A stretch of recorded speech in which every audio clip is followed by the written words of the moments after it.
Well, earlier we saw Carlisle roll past Newton in the first round of the playoffs, so we'll send it back out to Dave Bingham, who's with our Coach of the Week. Hey, back on the Friday Night Blitz with our Coach of the Week, Mark Hoekstra. Coach, this is a good football team. It's a lot of fun. It's interesting. You played a really good team tonight. You guys have similar things going on, but your kids are tough up front. Talk to us a little bit about what's special about this team. We talked about it when we first started the season. It was like they really care about each other and they really care about the game. It means a lot to them, so they put a lot of time into it. They work hard at it.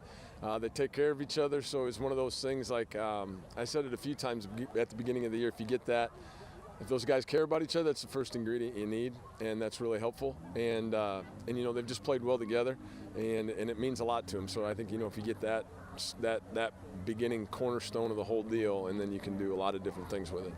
Looked at your pyramid in the locker room, and one of those words in there is Mudita, and it really is a big deal for your culture, regardless of winning. But when you got a good football team, it's a lot of fun.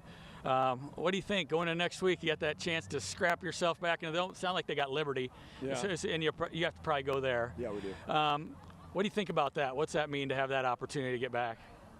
Well, we haven't been in the quarterfinals since 2010, and then we were able to get in the semifinals in 2011. But anytime you're in something that's that rare, like I've been here 19 years, and I've coached 27 years, and I've got been in the semifinals twice, quarterfinals a handful of times, so that's really rare stuff, and I know it. But I don't know, they know it, but they don't, I don't know if they know how rare it really is. They just think it's probably pretty cool right now. And that whole Dome Dynasty thing from that replay from 2007, this is 15 years ago.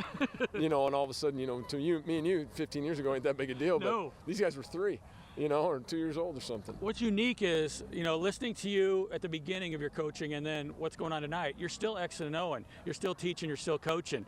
But do you feel like you're any different?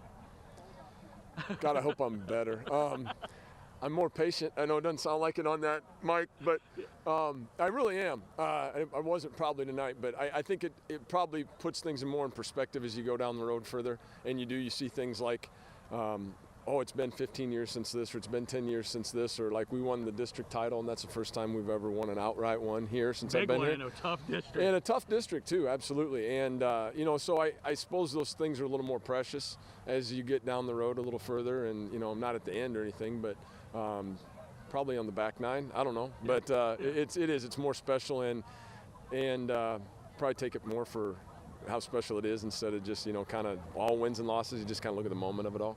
We appreciate you very much. We appreciate you letting us have you out here. We're going to send it back to you guys in the studio. That's it for our Friday Night Blitz Coach of the Week.